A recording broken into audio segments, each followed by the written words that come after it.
नमस्कार दोस्तों, स्वागत है आपका एक बार फिर से हमारे एबी धार्मिक टीवी चैनल में। पूर्णिमा भाद्रपद श्राद्ध प्रारंभ हो चुका है, तो हम आज आपके लिए लेकर आए हैं इससे जुड़ी जानकारी।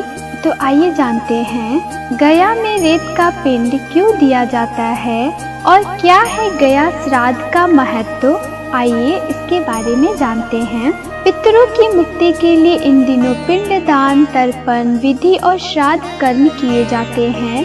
पितृपक्ष में परलोक गए पूर्वजों को पृथ्वी पर अपने परिवार के लोगों से मिलने का अवसर प्राप्त होता है और वह पिंडदान श्राद्ध कर्म करने की इच्छा से अपनी संतान के पास रहते हैं। पिंडदान व श्राद्ध कर्म करने के लिए देश भर में 55 स्थानों को महत्वपूर्ण माना गया है, लेकिन बिहार का गया तीर्थ सर्वोपरि है। आपने चावल का बना पिंडदान देखा होगा, लेकिन गया तीर्थ में फल्गु नदी के तट पर बालू का भी पिंडदान किया जाता है और यह चावल के पिंडदान के बराबर ही मान्य होता है। आइए जानते हैं गया में श्राद्ध का महत्व क्या है।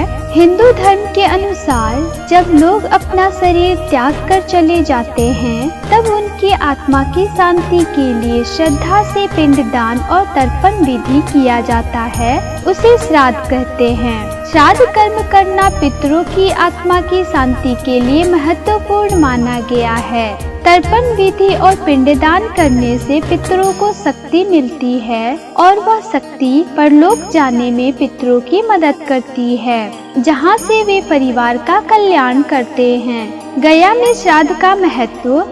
गया में पिंडदान करने से आत्मा को मोक्ष की प्राप्ति होती है, इसलिए इस स्थान को मोक्ष स्थली भी कहा जाता है।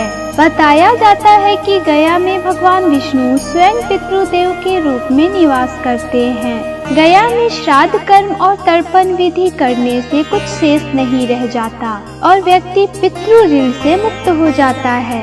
गया में फल्गु नदी के तट पर भगवान राम और माता सीता ने भी राजा दशरथ की आत्मा की शांति के लिए श्राद्ध कर्म किया था। इसके बाद कौरवों ने भी इसी स्थान पर श्राद्ध कर्म किया था। पुराणों में गया तीर्थ का क्या महत्व है। वायु पुराण के साथ साथ गरुड़ पुराण और विष्णु पुराण में भी इस तीर्थ का महत्व बताया गया है। इस तीर्थ को मोक्ष की भूमि अर्थात मोक्ष स्थली कहा जाता है। यहाँ पिंडदान व श्राद्ध कर्म करने से पूर्वजों को मोक्ष की प्राप्ति हो जाती है। यहाँ पितृपक्ष के दौरान हर साल एक बार ही मेला लगता है, जिसे पितृपक्ष मेला कहा जाता है। हिंदुओं के साथ साथ गया तीर्थ बौद्ध धर्म के लोगों के भी पवित्र स्थल है। बोध गया को भगवान बुद्ध की भूमि भी कहा जाता है।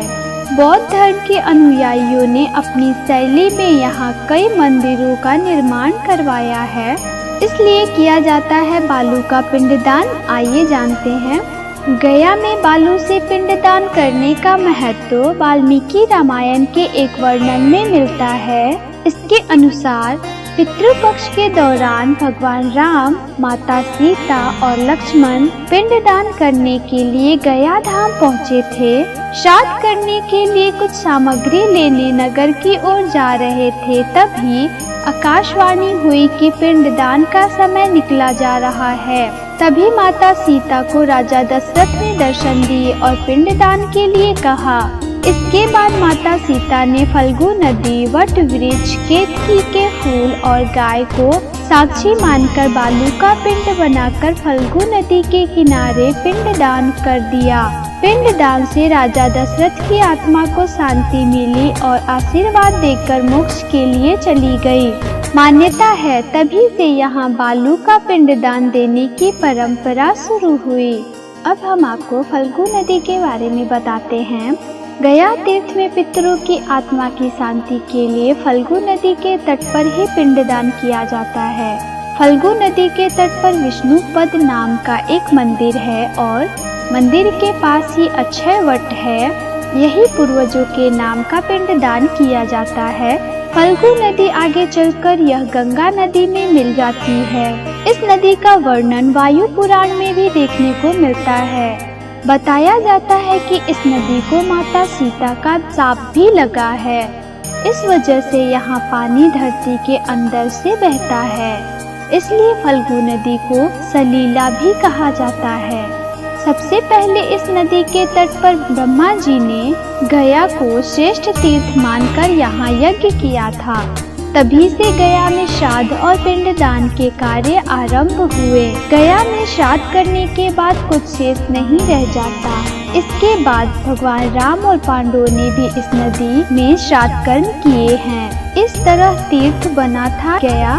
गया तीर्थ का नाम गयासुर नामक राक्षस से पड़ा है।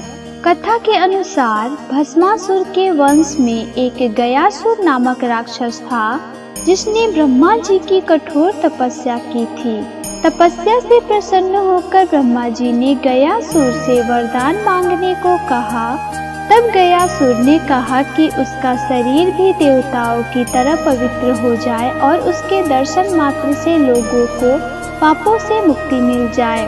भगवान ने यह वरदान गयासुर को दे दिया। इस वरदान से देवता परेशान हो गए, क्योंकि स्वर्ग में लोगों की भीड़ बढ़ने लगी। इस समस्या से मुक्ति के लिए देवताओं ने यज्ञ के लिए पवित्र स्थल की मांग की, तो गयासुर ने अपनी पीठ पर यज्ञ करने की अनुमति दे दी। जब वह लेटा तो उसका शरीर 5 कोस तक फैल गया और देवताओं ने यज्ञ शुरू कर दिया। देवताओं ने प्रसन्न होकर गयासुर को वरदान दिया कि इस स्थान पर अपने पितरों के लिए श्राद्ध कर्म और तर्पण विधि जो करेगा उस आत्मा को मुक्ति मिल जाएगी। यज्ञ खत्म होने के बाद भगवान विष्णु ने उसकी पीठ पर शिला रख दी और स्वयं खड़े हो गए। तो दोस्तों, आशा करती हूँ आपको हमारी जानकारी बेहद पसंद आई होगी। धन्यवाद।